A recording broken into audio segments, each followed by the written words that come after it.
Major Shakil, আমরা এই নিকট অতীতে জাস্ট কয়েকদিন পূর্বে আমরা দেখেছি সচিবালয়ে ঠিক দুটো জায়গায় দুটো গুরুত্বপূর্ণ রুমে একই সময়ে আমরা যেমন ওই আমরা যেমন এই চাওয়ার ঘোষণা করি, ঠিক এই চাওয়ারের সম্মত হঠাৎ করে সেখানে আগুন দিয়ে সমস্ত ডকুমেন্ট পুড়িয়ে গুরুত্বপূর্ণ ডকুমেন্ট এবং বিশাল ক্ষতি সাধন হলো।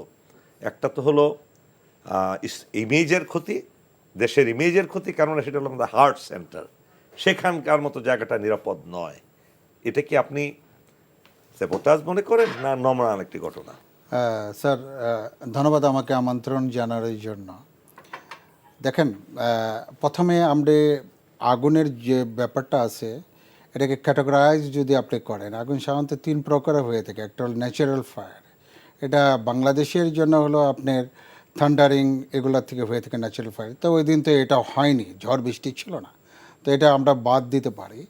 আরেকটা হলো অ্যাক্সিডেন্টাল ফায়ার, আরেকটা হলো স্যার আপনার হলো আর্সন ফায়ার, যেটা হলো ইল ইন্টেনশনে যেটা করে থাকে। অ্যাক্সিডেন্টাল ফায়ার হলো স্যার আপনার দুর্বলতার জন্য, আপনি একটা করলেন বা আপনি পোর জিনিস লাগালেন, এটার জন্য হতে পারে। বাট এখানে বিগ ফ্যাক্টর হলো স্যার আপনার টাইমটা আগুন ধরেছে কখন? রাত্রের বেলা। তারপরে হলো স্যার এখানে অ্যালার্ম সিস্টেম কেউ জানলো না, ফায়ার সার্ভিস রেসপন্ড করলো, 6 ঘন্টার উপরে এটা আগুন লাগলো।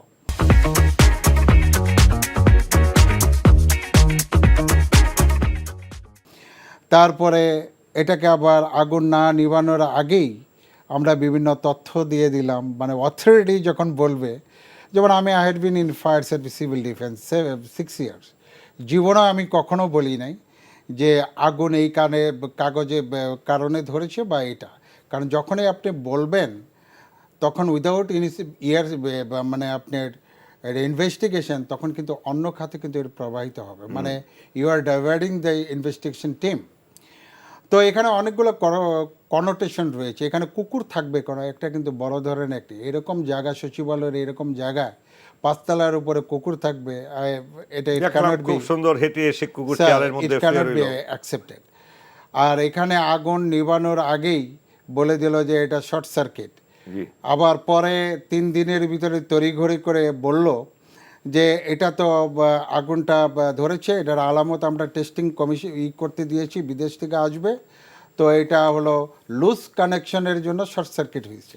পৃথিবীতে এরকম কোনো ভাষা নেই loose connection, it should be the arcing or the আপনার হলো যে শর্ট সার্কিট। দুইটার লুজ কানেকশন শব্দটা আমার কাছে খুব হাস্যকর মনে হয়। যে বইটার যে বলছে তার কোনো অগ্নিতে কারা এখানে থাকবে, বিভিন্ন লোক যারা বলছে তাদের কিন্তু ফায়ার ফাইটিং এর কোনো কিছুই নাই, ফায়ার এক্সপার্ট কাউকে রাখা হয়নি, এক্সপার্ট লাগে নাই। আর এখানে বড় জিনিসটা হলো যারা এখানে ইনভলভ করা হয়েছে সেই প্রতিষ্ঠানগুলো হিমসেলফ এখানে আপনার তাদের ইনভলভমেন্ট থাকতে পারে। ধরেন আপনার এখানে পুলিশ ছিল, যদি এটা আর্সন কেসই হয় তাহলে আপনি ইন্ট্রুডার কেমনে ধরলো, দে উইল বি লায়েবল। এবং তারা কেন আগে তথ্য পেল না, আগুন ধরা মাত্র সেখানে কিন্তু তারাই। ফায়ার সার্ভিস কেন আগুন নিভাইতে পারলো না, যদিও তারা বলছে যে 1টা 50-এ ধরেছে, আমরা 154-তে আমরা পৌঁছেছি। 4 মিনিটের পৃথিবীর কত আগুন এত তাড়াতাড়ি 5 তলা থেকে 6 তলা ওই করতে পারে না। যে প্রফেশনাল ফায়ার ফাইটার রিয়েলি 4 মিনিটে করতে পারলে it will take hardly 10 to 15 minutes. তো এত তাড়াতাড়ি এটা প্রপাগেট হলো কেন? হ্যাঁ, প্রপাগেট হতে পারে যদি এটা গান পাউডার বা অন্য কিছু কেমিক্যালই থাকে, তাহলে সেই জিনিসগুলো। আর কোনো ওয়েতে আপনি বিদেশে আপনি ইনভেস্টিগেশনের পাঠাচ্ছেন, সে ল্যাব আসার আগে আপনি কোন ভিত্তিতে আপনি বলেন যে এটা লুজ কানেকশন? You cannot. পরীক্ষার একটা আছে এখানে স্যার।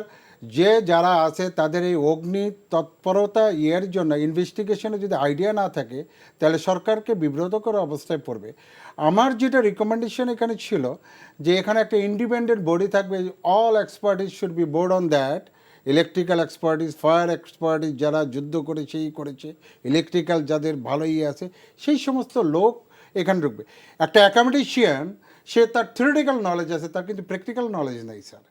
তো তাকে দুইটা হবে। এখন বোর্ডের একজন টিচার এসে যদি বলে এটা, কারণ সে থিওরিটিক্যাল বাইরে বায়াসড হয়ে যাচ্ছে, বাট যারা রেগুলেটরি নিয়ে কাজ করতেছে, যেখানে এগুলো হলো ইলেকট্রিক্যাল নিয়ে কাজ করে, আপনার ইলেকট্রিক্যাল ডিপার্টমেন্ট, তারপর কেমিক্যাল নিয়ে কাজ করে আপনার বিস্ফোরক অধিদপ্তর, তাদের ইনভলভ নিয়ে যদি করা যেত ইন্ডিপেন্ডেন্ট যারা হলো রিটায়ার্ড, তাহলে ভালো ছিল। আমরা বাদ দিলাম না হয় ওই সব কিছু, একটা সচিবালয়ের মতো জায়গা যেখানে সর্বোচ্চ নিরাপত্তা থাকার কথা, সেখানে আমরা পরবর্তীতে দেখলাম সেখানে ইন্টেরিয়ার ডেকোরেশনের জন্য হাজার হাজার পিস সেখানে ফ্লেমেবল আইটেম রাখা হয়েছে।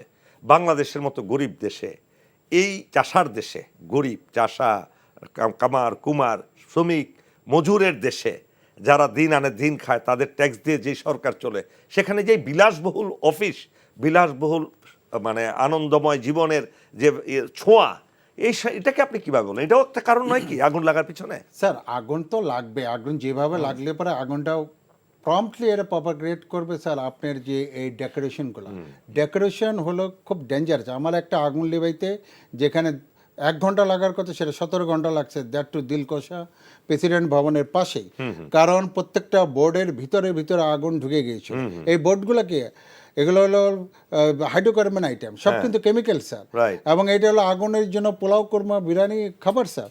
তো এই সমস্ত জায়গায় ফুললি স্প্রিংকলার সিস্টেম ছিল, এবং সচিবালয়ের এই জায়গাগুলোতে স্যার যে জায়গায় আগুন লেগেছে, এগুলো আরও সন্দেহ করে স্যার। এখানে হলো সব যেগুলো মিনিস্ট্রি হলো হাইলি করাপ্টেড, সেগুলোই কিন্তু আপনি পড়ে গিয়েছে। তো এই জায়গাগুলোতে আপনি যদি করতে চাইতো, এটা ফুললি ফায়ার প্রুফ হওয়ার কথা ছিল, কিন্তু ফায়ারের কোনো কিছু এখানে কাজ করে না। যে হুজগুলো ছিল, সে হুজগুলো কাজ করে নাই, বা জিনিস আছে এটাকে ম্যান বিহাইন্ড দি গান যেটা বলি, সে ধরনের লোক অপারেট করার লোক ছিল না। অ্যাবসলিউটলি এটা স্যার আমি বলবো যে এটার ম্যাসাকার স্যার। এটাকে জবাবদিহিতার অবশ্যই আনতে হবে।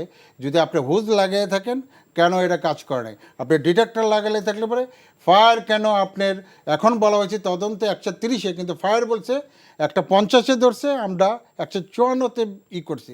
তাহলে ডিফারেন্স কিন্তু হচ্ছে আপনার কিন্তু 20 মিনিট। কেন? তার মানে এটা ডিটেকশন সিস্টেম এখানে ঠিকমতো কাজ করে। অনেক ধন্যবাদ মেজর শাকিল নওয়াজ।